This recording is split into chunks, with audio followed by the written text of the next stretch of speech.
Écoutez, je suis heureux de comparaître, comme on dit en justice, devant vous. Je suis un avocat honoraire, je vais dire surplus. Donc ne me demandez pas de consultation, je n'en donne plus.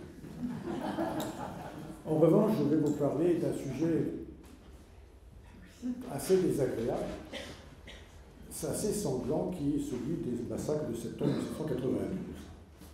Alors, mesdames et messieurs, j'ose dire, chers amis, imaginez un instant que nous sommes le 3 septembre 1792. C'est un lundi. Le 3 septembre 1792, vers 7h30 du matin, collège des Bernardins. Un groupe d'hommes et de femmes relativement excités, porteurs d'armes blanches ou de bâtons, se présentent à la porte du guichet des Bernardins et exigent l'ouverture immédiate de la porte. La concierge et les quelques hommes qui l'entourent essaient bien de résister, mais visiblement, la troupe qui est devant elle a la volonté de pénétrer dans les lieux. Au Bernardin, en septembre 1792, il y a 75 prisonniers. 75 prisonniers.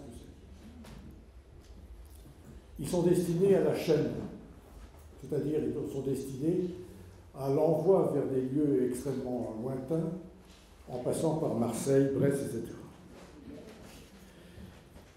On laisse entrer la troupe et immédiatement va se dérouler une scène absolument extraordinaire qu'on n'a encore jamais vue dans la Révolution française, méthodiquement, avec lenteur, une lenteur toute voulue, toute assurée. On va tuer, lyncher, soigneusement, douloureusement, proprement, si je puis dire, tous les hommes qui se trouvent à l'intérieur de cette abbaye des Bernardins. À l'époque, les Bernardins, ce n'est pas ce que nous connaissons à l'heure actuelle, un seul bâtiment. À l'époque, c'est une véritable abbaye avec un cloître, avec des bâtiments abbatiaux qui sont conséquents. Et il y a énormément de cellules. Systématiquement, toutes les cellules vont être visitées. Et sur les 75 prisonniers, 72 vont être assassinés dans les conditions que je viens de vous décrire. 72 plus 1. Pourquoi? Parce que si le registre d'écrou parle de 75 prisonniers, on va retrouver un prisonnier supplémentaire, ou plus exactement un mort supplémentaire. Ce mort supplémentaire, personne n'en connaîtra jamais le nom. Alors je vous propose d'en faire le soldat inconnu de ce que je vais vous raconter. Ce soldat inconnu, parce qu'on l'a désigné comme un voleur, mais personne n'en est assuré, on ne sait pas qui il est. Il a été assassiné avec les 72 autres destinés à la chaîne. D'ailleurs, ce qui est curieux, c'est qu'il y a un procès-verbal qui dit la chose suivante. Il dit que le peuple s'étant introduit dans la prison et s'étant fait rendre compte des causes de la détention des 75 prisonniers qui s'y trouvaient à ce moment-là, 3 ont été mis en liberté, 72 ont été immolés, et un citoyen reconnu comme un voleur l'a été également. La société française est une société qui aime, comme vous le savez, les procès-verbaux. Eh bien, ce procès-verbal dit cette chose-là extraordinaire, parle d'un prisonnier considéré comme un voleur. Ce qu'on ne sait pas, ou ce qu'on ne sait pas encore, c'est que les massacres ont commencé la veille. Et c'est ce que je vais vous raconter, c'est que les massacres vont durer à peu près 24 heures, 30 heures, un petit peu plus dans une prison qui s'appelle La Force, mais ils vont faire, en l'espace de 24 heures, 1400 personnes, 1400 morts, tués dans des conditions épouvantables que j'aurai l'occasion d'évoquer avec vous. Alors, me direz-vous, pourquoi est-ce que depuis la veille, depuis le 2 septembre, depuis le dimanche 2 septembre, on tue dans des conditions absolument épouvantables, à l'abbaye, dans la prison des Carmes, à la Force, au Châtelet, à la Conciergerie, bref, partout où on a mis des hommes en prison. Alors je voudrais rapidement devant vous examiner les causes, ou plus exactement les circonstances qui expliquent ce massacre organisé. Organisé et fait et réalisé par des gens qui sont issus du petit peuple. La première cause, mesdames et messieurs, c'est la guerre. La France a déclaré la guerre à l'Europe en avril 1792 et elle l'a fait à l'ensemble de l'Europe en se mettant à dos, si je puis dire, toutes les monarchies de l'Europe, mais également tous les émigrés qui ont fui la France pour se réfugier dans les royaumes environnants. Et il faut bien le dire, dès le départ, la guerre s'est révélée extrêmement douloureuse pour la France, qui a subi des revers particulièrement humiliants. Et quand on subit des revers dans l'armée, vous avez remarqué, on ne pense pas tout de suite à l'insuffisance des soldats ou des officiers qui les commandent. On parle d'abord de trahison, et ensuite on parle de l'ennemi de l'intérieur. L'ennemi de l'intérieur. Quand on commence à parler de l'ennemi de l'intérieur, méfiez-vous, vous n'êtes pas loin de la catastrophe. L'ennemi de l'intérieur, pour vous montrer comment les choses sont claires, le 2 septembre, Verdun capitule, et c'est le 2 septembre que commencent effectivement les massacres de 92. Deuxième circonstance qu'il faut bien comprendre, c'est l'assaut porté contre les Tuileries le 10 août 1792. Vous savez que le 10 août, alors que le roi se trouvait aux Tuileries avec son épouse et sa famille, eh bien, les sans-culottes, les sections, comme on dit, ont attaqué les Tuileries et ont provoqué la chute de la monarchie. La chute de la monarchie et la naissance de deux organismes. D'abord une commune insurrectionnelle qui a pris le pouvoir à Paris, qui a remplacé la mairie, et qui... le numéro 2, voilà, merci beaucoup. Ah, non, excusez-moi. Les Tuileries telles qu'elles existaient à l'époque. Vous savez qu'elles ont été détruites pendant la commune de Paris. Donc, une commune insurrectionnelle est née, et cette commune insurrectionnelle a véritablement tout fait pour prendre le pouvoir dans tous les domaines. Au niveau de l'État, celui-ci s'est trouvé réduit à un comité exécutif composé de gens comme Roland, comme Danton, comme Clavière, comme Monge, etc. Troisième circonstance qui peut expliquer les massacres de septembre, c'est la politique de répression. Dès le mois d'août 92, après la chute des Tuileries, on a arrêté à tout va. On a arrêté dans la rue, dans les chambres à coucher, dans les cuisines, partout où il y avait des hommes dont on se méfiait, on a estimé qu'on pouvait les arrêter. On a arrêté en particulier des prêtres qui avaient refusé de prêter le serment à la constitution civile du clergé. On en a mis énormément dans les prisons, notamment dans les Carmes et au séminaire de Saint-Firmin, j'y reviendrai dans le détail. Quatrième circonstance, c'est la thèse du complot. En même temps que la France connaissait ses premiers revers face aux Prussiens, une thèse est née, ce qu'on appelle la thèse du complot des prisons. Quelle est cette thèse? Eh bien, c'est simple. Il y a 10 000 prisonniers, disait-on, dans les prisons parisiennes. Ces 10 000 prisonniers vont être libérés par des monarchistes, et lorsqu'ils seront libérés par des monarchistes, ils vont tuer toutes les femmes et tous les enfants, des hommes qui sont partis à la guerre. Alors, à l'époque, les réseaux sociaux n'existent pas, mais les fake news existent. Ça s'est répandu comme une traînée de poudre, et comme une traînée de poudre, on a été convaincu, dans les peuples le plus large, qu'effectivement, 10 000 prisonniers allaient se jeter sur les femmes et les enfants. Après avoir été libérés par... or, c'est une absurdité. Il y avait tout au plus 3 000 prisonniers dans les prisons, 3 000, et il y avait pour garder Paris à peu près 100 000 hommes. Cinquième circonstance expliquant les massacres de septembre, c'est le martèlement de la presse. La presse, à l'époque, appelle au meurtre, mais au meurtre dans des conditions épouvantables. Prenons un exemple, L'Ami du peuple, qui est publié par Marat, bien connu et qui a mal fini d'ailleurs, vous le savez. Voilà ce que dit l'ami du peuple, plutôt Marat dans l'ami du peuple. Il faut des exécutions populaires, cruelles ressources que la loi de la nécessité peut seule commander à un peuple réduit au désespoir et que le sommeil volontaire des lois justifie toujours. Encore plus tard, le dernier parti qui est le plus sûr et le plus sage est de se porter en armes à l'abbaye, d'en arracher les traîtres, particulièrement les officiers suisses, et de les passer au fil de l'épée. Et Marat de hurler « Debout, debout !» et que le sang des traîtres commence à couler. Alors il y a Marat, mais il y a Frérot qui dirige l'orateur du peuple. Alors lui, il est pareil, il appelle au meurtre. Les prisons regorgent de scélérats, dit-il. Il est urgent d'en délivrer la société sur le champ. Il faut commencer par les chefs. Je vous invite à ne pas tromper l'attente du peuple. Semer la désolation et l'épouvante partout où les traîtres ont fomenté la guerre civile. Les prisons sont pleines de conspirateurs. Voilà la presse de l'époque, la presse, comment dirais-je, la presse la plus radicale, si je puis dire. Mais la presse girondine, la presse modérée, n'est pas en reste.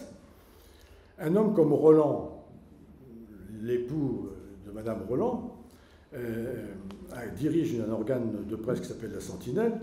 Eh bien, voilà ce qu'il écrit. Frappez les perfides qui sont au sein de la France.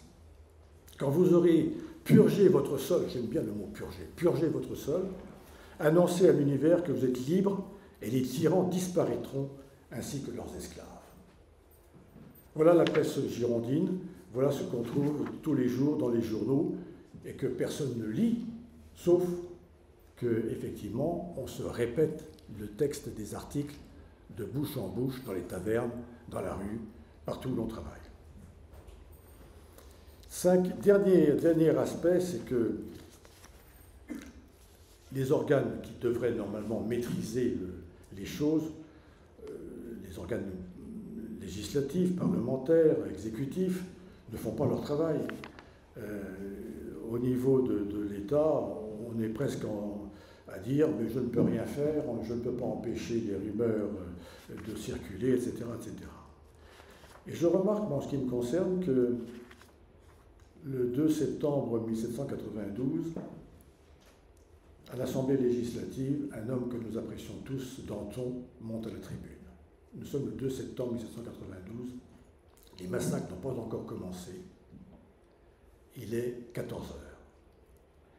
Et Danton, vous le savez, avec sa gueule pleine de taches et pleine de bourrelures, prend le peuple, prend les députés en main et leur dit la chose suivante. La patrie va être sauvée. Tout s'émeut, tout s'ébranle, tout brûle de combattre. Une partie du peuple va se porter aux frontières, une autre va creuser des retranchements, et la troisième, avec des pics, défendra l'intérieur de vos villes. Paris va seconder ses grands efforts. Et il ajoute une phrase que l'on trouve maintenant dans tous les livres d'histoire. Messieurs, pour sauver, pour la France, pour vaincre l'ennemi, il nous faut de l'audace. Toujours de l'audace. Encore de l'audace. Et la France est sauvée. C'est un discours magnifique qu'il fait le 2 septembre 1792 à 14 heures est suivi dans la demi-heure qui suit des premiers massacres. Le plus beau des discours qui soient prononcés par un révolutionnaire comme Danton, dont le portrait, la sculpture est à quelques mètres d'ici, eh bien ce discours-là est suivi d'un massacre immonde. Alors voilà pour ce qui concerne les causes, les circonstances qui expliquent effectivement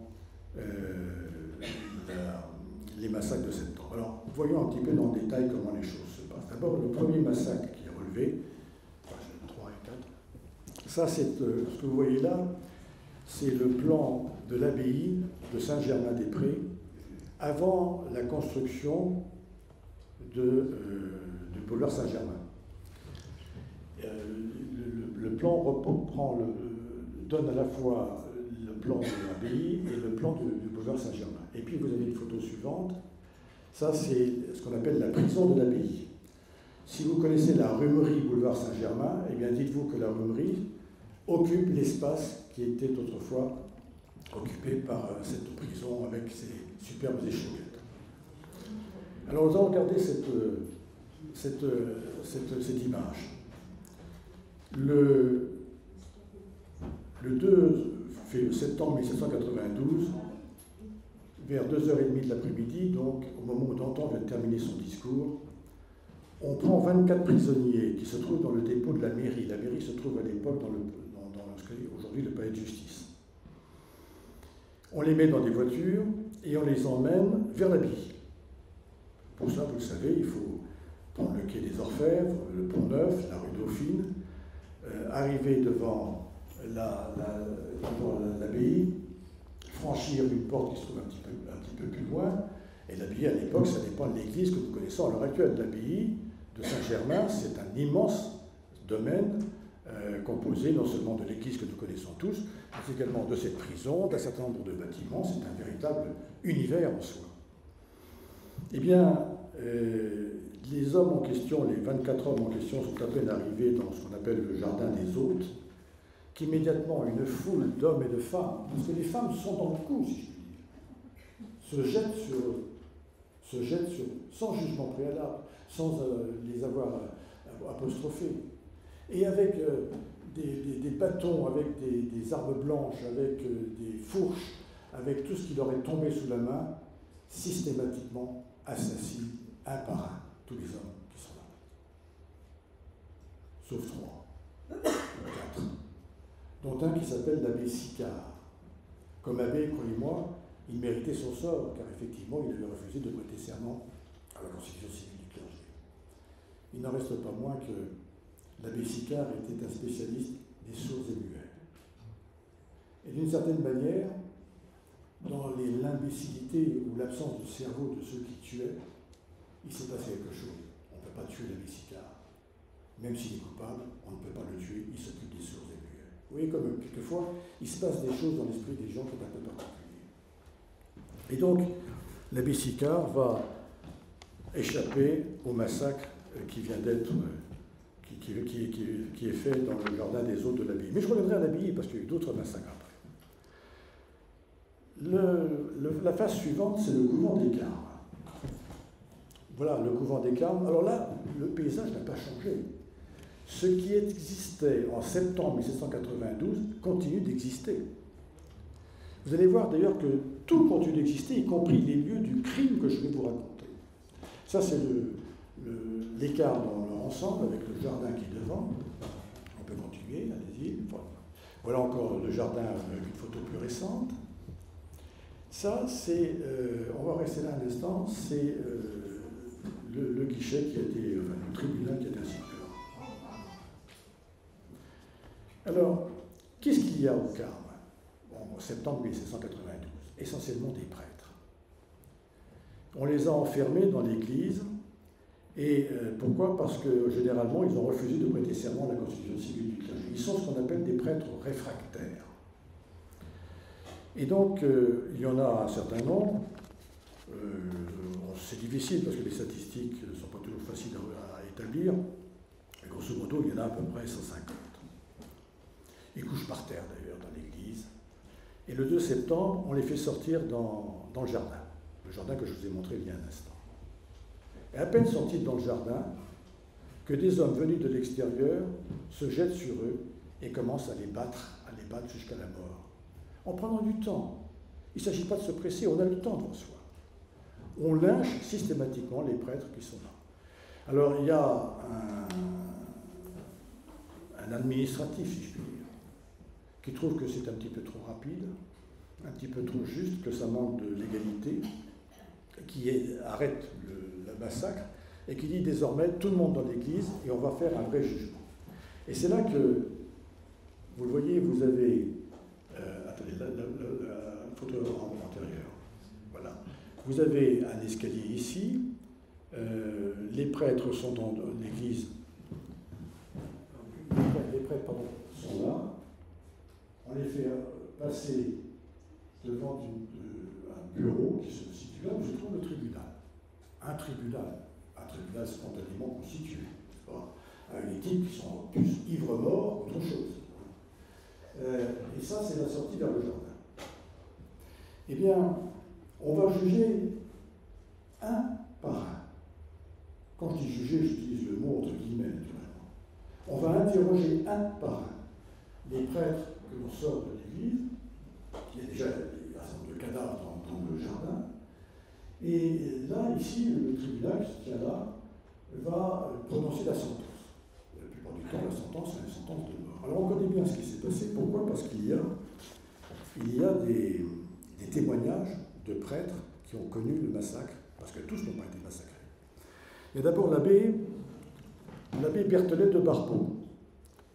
L'abbé Berthollet de Barbeau a fait des mémoires et explique bien que le tribunal se trouvait effectivement au pied de l'escalier et que quand un prêtre était déclaré coupable, on le faisait sortir par la porte ici.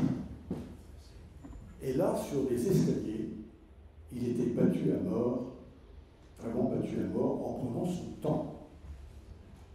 Parce que les prêtres étaient jugés encore plus coupables que n'importe quel aristocrate, même s'ils étaient aristocrates eux-mêmes. Alors, la porte existe toujours, l'escalier n'a pas changé, regardez. Ça, c'est une photo récente, relativement récente. L'escalier est toujours là. Et moi, quand j'ai visité les lieux, quand j'ai fait le livre qui est ici pour retracer ces événements, je suis allé dans cette cour.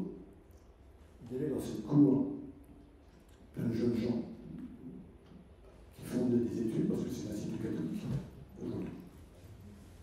Et je suppose qu'aucun d'entre eux ne peut supposer que derrière devant cette porte, là où il y a aujourd'hui des petites marches, on avait assassiné 117 prêtres. En l'espace de 2 heures, 3 heures. Avec des jugements extrêmement courts. Alors on connaît le détail, je vous dis, déjà par ce témoignage de Berthollet de Barbeau.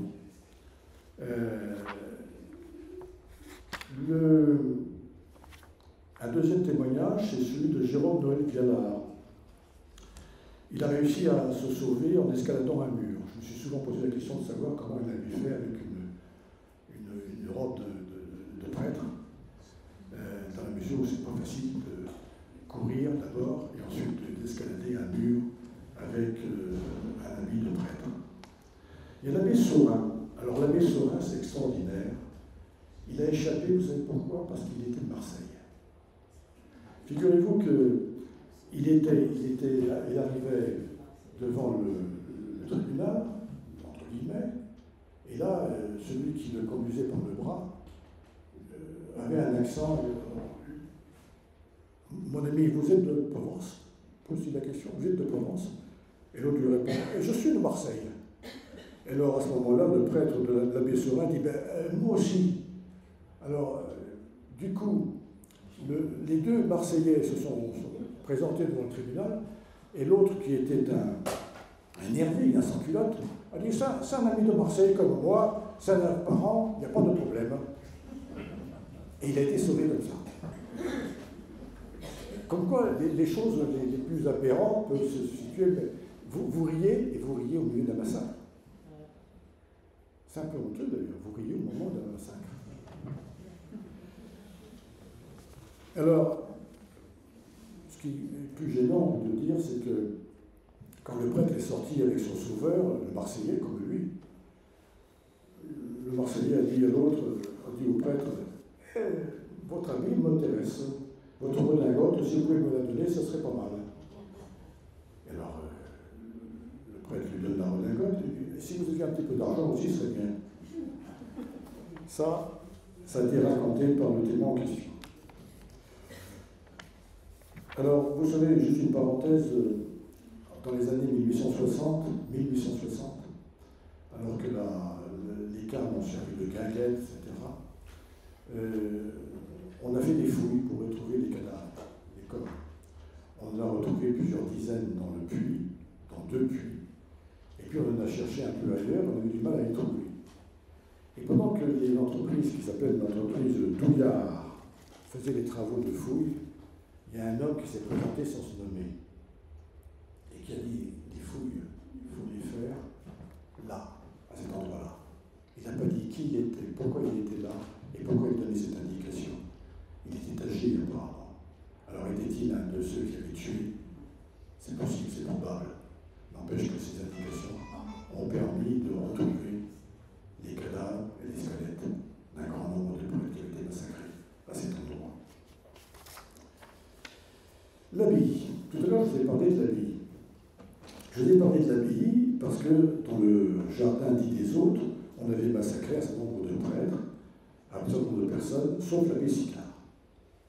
Il faut revenir maintenant aux choses sérieuses, si je puis dire, de la mesure où l'abbaye a connu des heures extrêmement difficiles, extrêmement sombres, et on a, pour ce qui la concerne, un certain nombre de témoignages écrits.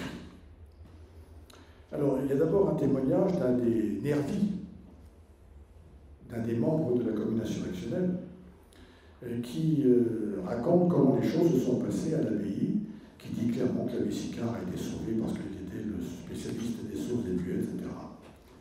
Mais qui raconte dans le menu comment un dénommé Maillard avait constitué un tribunal au niveau de l'entrée de l'abbaye et jugeait, distribuait la mort ou effectivement l'acquittement. Alors, cette personne-là s'appelle Jean-Claude Mélet de la Touche. Son témoignage est évidemment intéressant parce que, comme il reconnaît lui-même avoir participé à l'opération, il n'y a pas de lieu d'en douter. Les autres témoignages dont je vais vous parler rapidement sont des témoignages plus particuliers, plus touchants. Le 3 septembre, un certain Chanel, qui était membre de la commune insurrectionnelle, vient chercher dans une cellule, toujours à l'abbaye, va chercher dans une cellule la princesse de Tarente. Alors la princesse de Tarente, ne me demandez pas d'où elle est ou qui elle est précisément, ça n'a pas beaucoup d'importance. Ce qui est important, ce qui est intéressant, c'est de voir que cette femme va être sauvée par un certain Chanel, par le dénommé Chanel, parce qu'il va s'intéresser à elle, sans doute parce qu'il la trouve jolie, peut-être pour d'autres raisons, dans la mesure où il n'aurait pas eu, par exemple, une mission particulière et secrète de Danton. En tout cas, la princesse de Tarente va raconter plus tard ce qu'elle a vécu, et ce qu'elle a vécu est épouvantable. D'abord, vous imaginez son attente dans son lieu de détention. Elle entend des cris horribles. Elle ne voit pas ce qui se passe, mais elle se doute bien qu'on massacre. Elle ne voit pas ce qui se passe, mais elle sait bien que l'on massacre à tout va des hommes et des femmes. En tout cas, elle pense que ce sont des femmes quand il s'agit de jeunes hommes, devant la porte de... On peut peut-être dire... voilà. Vous voyez ici, vous avez la porte du guichet, et c'est là que se font les massacres. Et la princesse de Tarente est une femme qui a du courage. Quand on lui dit, écoutez, on voudrait que vous attendiez, que vous... Elle refuse de perdre du temps, elle dit, jugez-moi si vous avez à me juger, mais qu'on en finisse rapidement. Et son courage, finalement, est reconnu. On la met dans un coin, et elle assiste pendant plusieurs heures à un prétendu jugement de ceux qui comparaissent devant le tribunal de Maillard et qui sont condamnés, emmenés vers la porte et massacrés à la sortie. Finalement, on va lui demander de crier « Vive la nation », ce qu'il va faire, et grâce à Chanel, qui apparemment a une mission particulière, elle va réussir à se sauver. Journac de Saint-Béard, c'est la 10.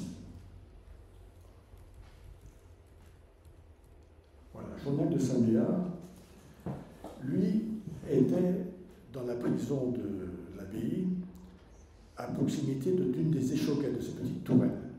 Et donc, avec ses co-religionnaires, avec ses co-détenus, il pouvait voir ce qui se passait devant l'abbaye.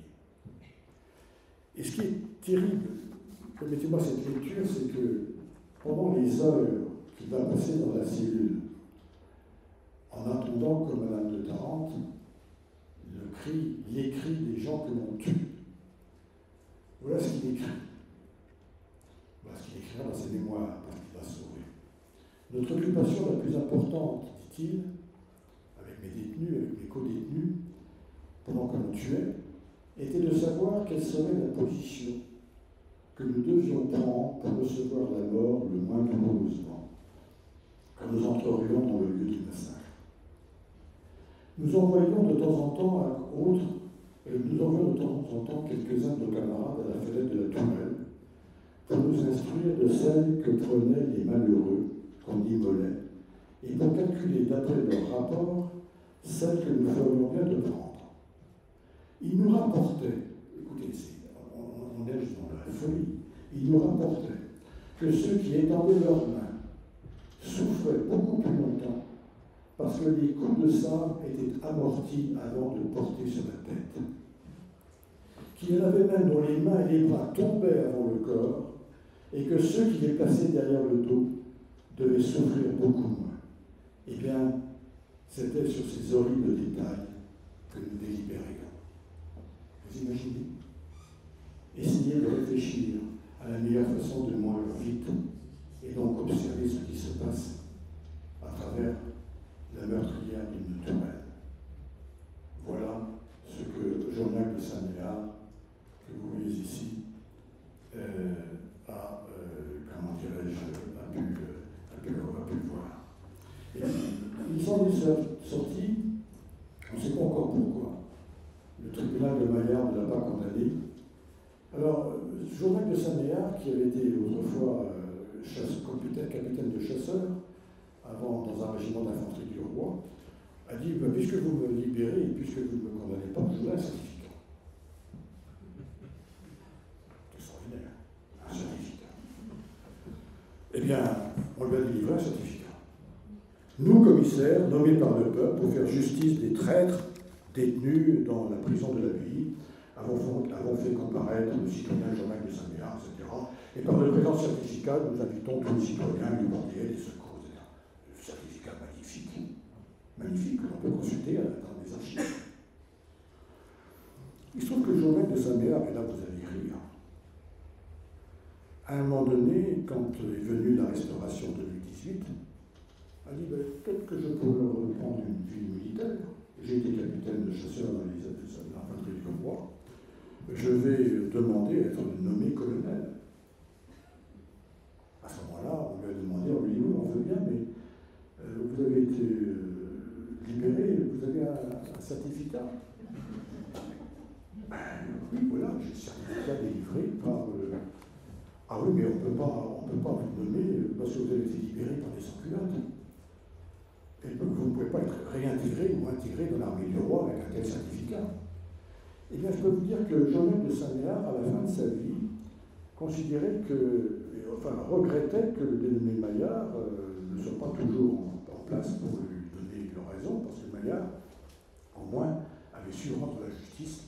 Voilà ce que Journac de Saint-Méard pensait.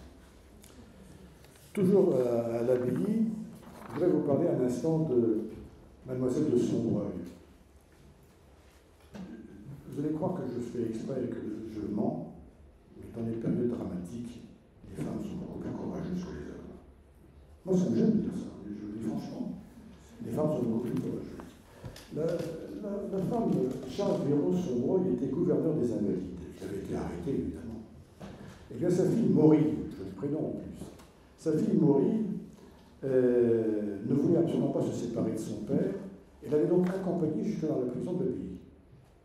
Évidemment, il est arrivé le 3 septembre, un moment où on a appelé son père pour être jugé, entre guillemets, par Maillard. Et donc, elle a exigé d'être également présente, ce à quoi on a consenti. Et on a commencé à accuser son père en lui disant « Oui, tous ceux qui sont aux Invalides réclament votre mort. » Et Madame Maury de dire « Attendez, si vous prétendez cela, vérifiez au moins, envoyez quelqu'un vérifier que c'est bien le cas. Nous contestons que les pensionnaires des Invalides réclament la mort du gouverneur. » C'est insurgent. Alors, on lui a donné satisfaction, on l'a mis dans un coin avec son père, et puis on a envoyé quelqu'un aux Invalides pour vérifier effectivement les lieux en question. Mais en attendant, Maury a pu constater tout ce qui se passait. Tous ces hommes qui comparaissaient devant le tribunal, dont on disait « Allez, à la force !» parce que c'est la façon de dire que vous êtes condamné. et qu'on massacrait dans des conditions épouvantables que je n'ai pas besoin de développer. Elle a vécu ça pendant plusieurs heures. Et puis à un moment donné, on a trouvé que le temps était un peu long. Le tribunal, ne voulant pas revenir des émissaires envoyés aux Invalides, a commencé à se saisir de son breuil et à vouloir le condamner et le juger. Finalement, ce qui s'est passé alors est extraordinaire, c'est que, alors que pratiquement on poussait son père, on poussait son breuil vers la sortie, eh bien, elle s'accrochait à son père, et c'est elle qui recevait les coups pour son père. Et puis, il s'est passé un miracle. Devant un tel courage, le tribunal a demandé qu'on arrête les coups, qu'on arrête le massacre, et on lui a tendu un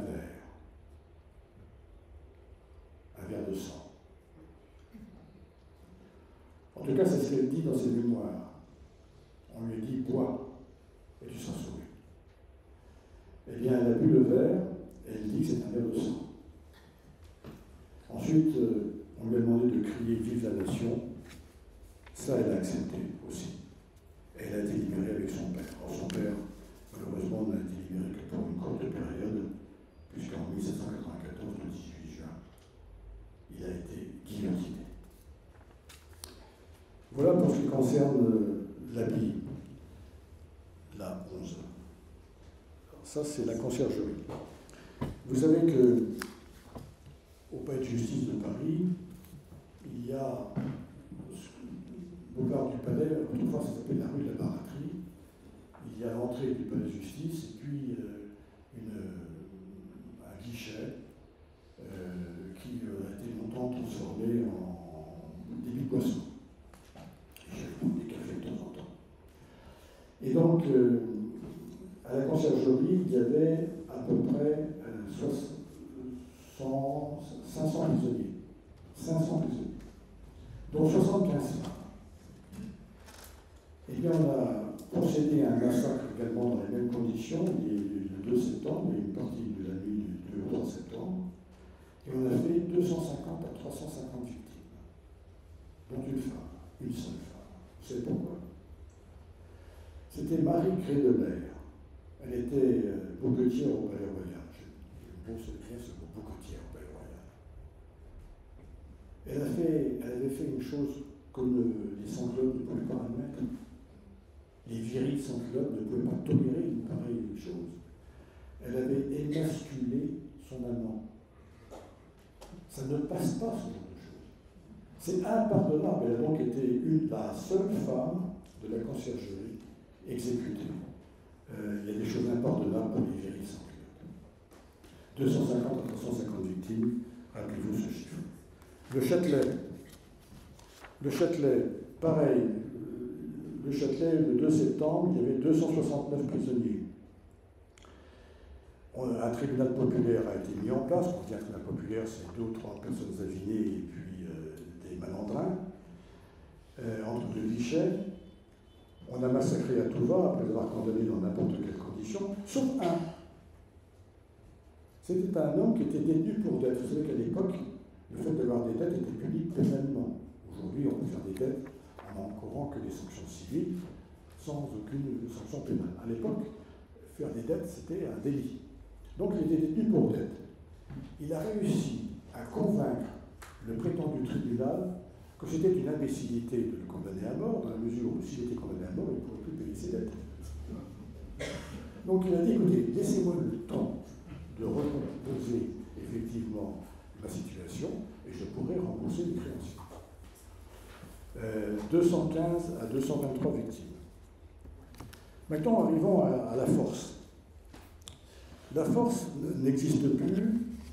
La force se trouvait rue Malher. Aujourd'hui, c'était rue des Ballets à l'époque, elle prenait rue Saint-Antoine. C'est un endroit qui a été largement modifié. Il y avait la petite force et la grande force. Alors, là aussi, on a des témoignages concernant ce qui s'est passé, des témoignages qui sont souvent intéressants pour voir les photos. Voilà, ça c'est l'intérieur de la prison de la Force, vous voyez à l'époque. Allez-y. Voilà ici encore. Ça c'est la petite force. La petite force, on y mettait les femmes. Allez-y.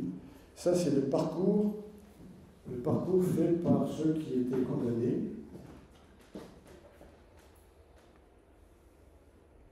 Voilà. Ils passaient devant un premier guichet, ils traversaient une cour, et là, le tribunal improvisé était là, ils traversaient, on les jetait ici, et ils étaient massacrés rue des Ballets. Rue des Ballets, qui aujourd'hui s'appelle la rue Malher, qui existe toujours, la rue Malher, qui n'a pas bougé, et elle fait toujours un croisement avec la rue de... je ne sais plus, la rue... bon, peu importe. Parmi les témoignages concernant ce qui s'est passé à la Force, il y a d'abord le récit d'un certain Weber. Weber est le frère de lait de la reine Marie-Antoinette. C'est-à-dire que sa mère a été la nourrice de la petite archiduchesse Marie-Antoinette quand celle-ci était encore une enfant et vivait en Autriche. Le 10 août, Weber, qui était officier d'active, a pris part à la défense du château des Tuileries, et puis il a été arrêté quand effectivement le roi a ordonné l'arrêt de la défense. Arrive le 2 ou le 3 septembre, il est 10 h du matin, quand Weber est emmené par des hommes en armes vers le tribunal, on lui pose des questions, et il répond en soldat, sans peur, sans reproche. J'ai effectivement combattu aux Tuileries, mais je l'ai fait, j'ai suivi les ordres qui m'étaient donnés. Et j'ai arrêté de combattre quand effectivement on m'a ordonné d'arrêter de combattre. Ça plaît au tribunal, et le tribunal décide de l'acquitter. Mais on lui dit, attendez, il faut que vous fassiez deux choses au préalable. Pour être complètement absous, il faut d'abord que vous criez « Vive la nation », pas de problème, dit l'autre. Weber, vive la nation. Mais une deuxième chose que vous devez faire, c'est que vous devez, parce que la patrie est en danger, vous faire enrôler dans l'armée et partir immédiatement vous battre aux frontières. Alors, Weber discute un peu en disant « Oui, j'ai une mère âgée, j'ai un fiancé, j'ai une sœur qui est malheureuse, je ne suis pas sûr de pouvoir. » Citoyen, c'est la condition. Soit tu pars tout de suite aux armées et tu es libéré, par définition, soit tu ne pars pas aux armées parce que tu le refuses et tu es exécuté. Bref, il accepte de partir aux frontières. Et on lui fait encore jurer d'être fidèle à la nation et de mourir à son poste en défendant le nouveau système de liberté et d'égalité. On le fait sortir. Et là, Weber décrit la situation. Si on peut revenir un instant. Encore. Voilà. Ici, là. Cette rue-là, c'est la rue des Ballets. Couverte de cadavres. Et on lui demande de marcher sur les cadavres. On lui demande de monter sur un tas de cadavres. Il y a même un homme qui est monté sur un tas de cadavres et qui hurle « Vive la nation !» Voilà ce que Weber rapporte dans ses mémoires. Il n'y a aucune raison d'exagérer, parce que ça a été également, comment dirais-je, affirmé par d'autres témoins. Il s'en sortira donc dans les conditions que je viens de vous raconter. Autre témoin important, que certains d'entre vous certainement connaissent, c'est la marquise Louise de Tourzel et sa fille Pauline. Vous savez que la marquise Louise de Tourzel était la gouvernante des enfants de France. C'est elle qui a accompagné le roi et la reine lorsque ceux-ci sont partis à Varennes. Eh bien, la gouvernante des enfants de France, la marquise de Tourzel, était enfermée avec sa fille Pauline dans une prison de la Force. Il s'est passé la chose suivante, c'est que dans la nuit du 2 au 3 septembre, un certain Hardy est venu chercher Pauline et l'a emmenée.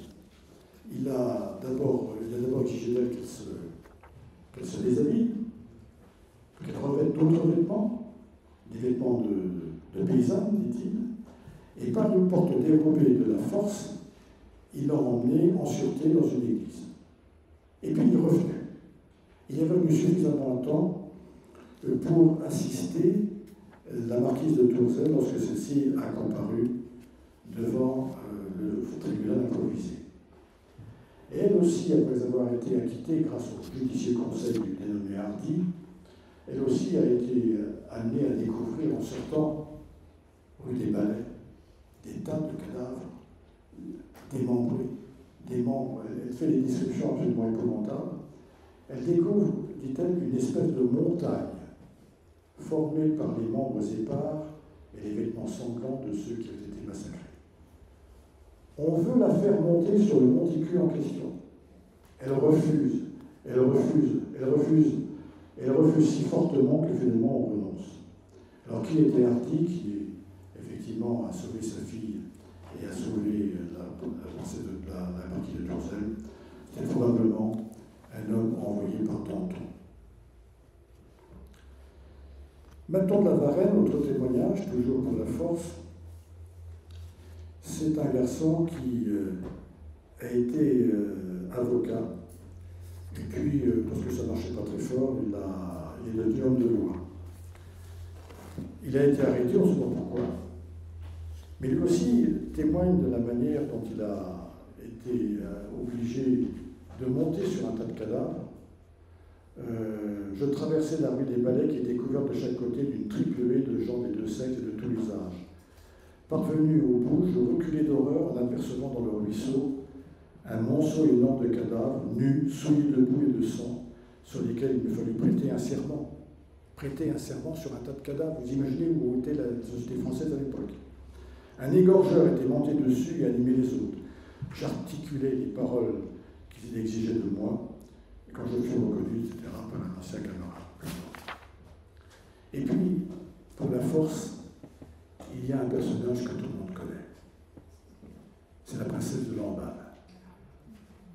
La princesse de Lamballe, qui, vous le savez, était surintendante de la maison de la reine, et surtout une amie de la reine. Une amie de la reine. Elle a été arrêtée, bien évidemment, et mise en prison, avec d'ailleurs la duchesse de Tourzel. Elle aussi a comparu devant le tribunal improvisé. Alors d'abord, on lui a dit « Jurez la liberté, l'égalité, la haine du roi, de la reine et de la royauté ». Et elle a eu cette réponse magnifique. Elle dit « Je jurerai facilement les deux premières, c'est-à-dire la liberté et l'égalité, mais je ne puis jurer la dernière, elle n'est pas dans mon cœur, dans mon âme. » Alors, on a prononcé sa condamnation, et à partir de sa condamnation, elle a franchi la porte que vous voyez là. Sur ce qui lui est arrivé, les pires fantasmes ont longtemps occupé les mémoires. En fait, on ne dispose d'aucun document particulier suffisamment précis pour dire ce qui lui est arrivé. Donc je ne vous dirai que ce qui est sûr. Ce qui est sûr, c'est que, après avoir été battu comme plâtre, percé de baïonnettes, d'armes blanches, etc., on lui a coupé la tête sur une bande qui se trouve là, au coin de la rue. Et puis cette tête a été promenée sur une pique. Alors, une chose que vous devez retirer de votre mémoire, c'est que cette pique n'a jamais été montrée à la reine Marie-Antoinette. On a souvent dit, oui, elle a vu son amie, la princesse de Lamballe. Non, elle ne pouvait pas la voir. C'était pas possible sur le plan des lieux. Donc, ça n'est pas vrai. Mais par contre, c'est pas vrai non plus, on ne sait pas non plus ce qui s'est passé. On dit que le corps a été démembré, percé, découpé, etc. Tout ça, ce sont des fantasmes inventés après coup, ou dits après coup, sur lesquels on n'a aucune preuve. Donc, contentons-nous de dire que cette jeune femme, qui était une femme délicieuse, surintendante de la maison de la reine, a été tuée comme les autres, massacrée comme les autres, dans des conditions épouvantables.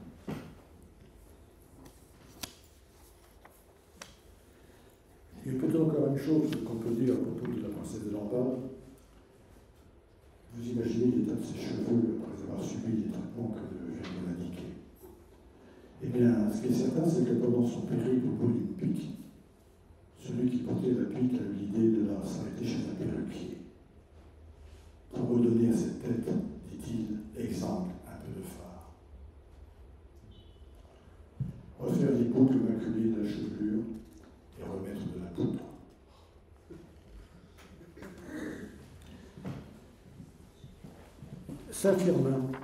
Saint-Firmin c'est un séminaire. On y a mis essentiellement des prêtres. Saint-Firmin se trouvait à l'époque rue des Écoles, rue Saint-Victor, je crois. C'est dans le coin. 75 ou 76 morts. Alors là, on a inauguré une méthode très simple. On commençait par jeter de la fenêtre, au premier étage, les prêtres en question. C'est 80% des prisonniers qui ont été tués. 80%. Bicêtre. Alors Bicêtre n'est pas à Paris, mais il faut quand même en parler. Parce qu'à Bicêtre, il y avait 450 détenus. Et on a le témoignage d'un des tueurs, d'un des massacreurs. Et là, on est dans l'épouvantable. Parmi les assassins, lui, il y avait donc un nommé Després. Il était nourrisseur de bestiaux à la Maison Blanche, à Chantilly. Nourrisseur de bestiaux. Et au cours du massacre, il a déclaré cette phrase, il a dit cette chose épouvantable. Jusqu'au 7e cadavre, dit-il, cela m'a beaucoup coûté. Mais depuis, je n'ai fait pas plus attention qu'à des veaux.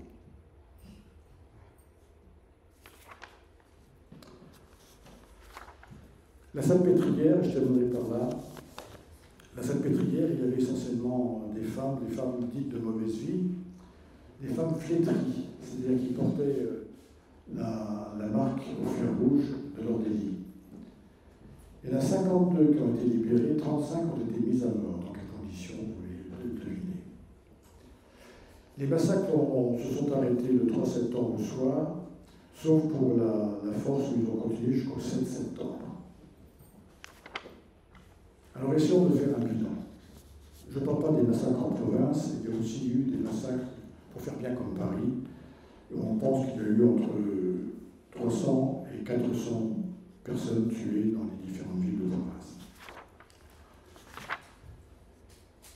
Faisons un bilan. 1200 à 1400 morts à Paris et à Bicêtre en l'espace de 30 heures. 1200 à 1400 morts. À la Conciergerie, alors s'agissant des femmes, très peu finalement ont été massacrées. Parce que souvent elles ont montré plus de courage vis-à-vis de ces tueurs qui étaient là, qui prétendaient être des juges. Il y a 8% des femmes incarcérées qui ont été massacrées. 8% seulement. Je vous le rappelle, il y a la Conciergerie, il y a la Bouquetière qui avait basculé son amant. À la Force, il y a la princesse de Lamballe. Et à la Salpêtrière, 35. Également, toujours dans les statistiques, on peut remarquer que ce sont pour l'essentiel des prisonniers de droit commun qui ont été assassinés. Souvent, on s'imagine que ce sont des aristocrates qui ont été tués. Non, il y en a quelques-uns. La plupart du temps, c'était des prisonniers de droit commun. Des types qui avaient du mal à vivre, etc. Et puis, dernier point en ce qui concerne ces statistiques, c'est qu'il y a beaucoup de prêtres quand même qui ont été assassinés, 223 en tout. 223 selon les statistiques les plus fines. Mais vous savez, les documents manquent, puisque à la Commune de Paris en 1870, beaucoup a brûlé. Alors, je passe sur les petits comptes entre amis, parce qu'on a des mémoires épouvantables sur les gens qui se disputent pour savoir comment ils vont pouvoir se partager les habits, les vêtements de ceux qui ont été massacrés. On discute des salaires. Alors souvent d'ailleurs, intelligemment, si je puis dire, on ne paye pas pour avoir massacré, on paye pour avoir nettoyé les effets du massacre. De façon à ce que ça puisse rentrer dans la comptabilité de la commune. La communation régionale doit écrire tant de morts, tant payé aux massacreurs. Non, la commune de Paris, la communation régionale dit payer aux gens qui ont nettoyé tant. D'ailleurs, ça m'amène à une observation, c'est que, comme dans d'autres circonstances et d'autres époques, le soin que la communation régionale et les sections de sans-culottes ont mis à nettoyer les lieux du crime, c'est extraordinaire. On a mis plus de soin à nettoyer les lieux du crime qu'à tuer.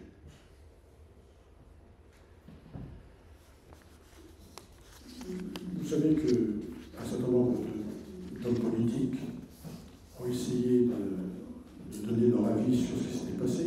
Napoléon, pour lequel j'ai un faible particulier, Napoléon disait que c'était inévitable. Autrement dit, il considérait qu'on ne pouvait pas éviter ce massacre, compte tenu des circonstances. Mais il n'approuvait pas pour autant. Il n'a jamais pratiqué le massacre lui-même d'ailleurs. Jean Jaurès a affirmé, ça c'est dans un credo de la liberté, les révolutions sont la forme barbare du progrès. Si noble, si féconde, si nécessaire que soit une révolution, elle appartient toujours à l'époque inférieure et semi-animale de l'humanité. C'est Jean Jaurès. Et puis, il y a un homme pour lequel j'ai un petit faible, même un gros faible, Georges Clemenceau. Voilà ce que Georges Clemenceau écrit: messieurs, que nous le voulions ou non, que cela nous plaise ou que cela nous choque, la Révolution française est un bloc dont on ne peut rien distraire parce que la vérité historique ne le permet pas. Alors concluons sur trois éléments fondamentaux.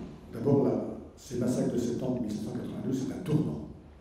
Jusqu'avant septembre 92, on avait fait des massacres, mais c'était des émotions populaires spontanées et rapides qui se terminaient aussi vite qu'elles avaient commencé.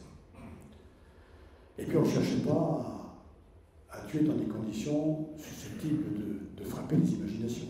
Là, on a cherché, non seulement on a tué méthodiquement, mais en plus avec des pics, des moyens, des haches, des sabres, avec des raffinements absolument épouvantables, dans l'horreur, avec une fascination de la foule. Ça c'était nouveau. Ensuite, les massacres de septembre, incontestablement, ont servi les montagnards. Les montagnards, c'est l'extrême gauche de l'époque. Et c'est vrai que les élections qui ont suivi ont permis à des gens comme Robespierre, Danton, Collot d'Herbois, Billaud Varenne, Camille Desmoulins, Marat, Legendre, etc., le peintre David qui fait des choses si magnifiques, était un épouvantable individu. Il faut que vous le sachiez. Hein? David est un peintre extraordinaire. C'est un des plus grands peintres du monde entier, et c'est un tueur invétéré. Et puis le caractère antichrétien de la Révolution française, on voit bien que l'accent a porté sur les massacres de prêtres. 223 prêtres, ça n'est pas indifférent. Alors, que peut-on dire finalement, si on veut prendre un peu de hauteur? Le 22 juillet 1789, une foule particulièrement surexcitée, nous sommes en 89, peu après la prise de la Bastille, dont on pourrait faire le point de départ de la Révolution française. Donc une foule surexcitée amène à l'hôtel de ville un dénommé Foulon, un haut fonctionnaire qui, comment dirais-je, est accusé de s'être enrichi sur le dos des pauvres. Et c'est vrai que la crise est épouvantable. On souffre de la faim. Alors, on lui met dans la bouche du foin, parce qu'il paraît-il qu'il avait dit « Ils n'ont pas de pain, ben qu'ils mangent du foin ». On lui met du foin dans la bouche et on le prend. La corde casse 2 fois.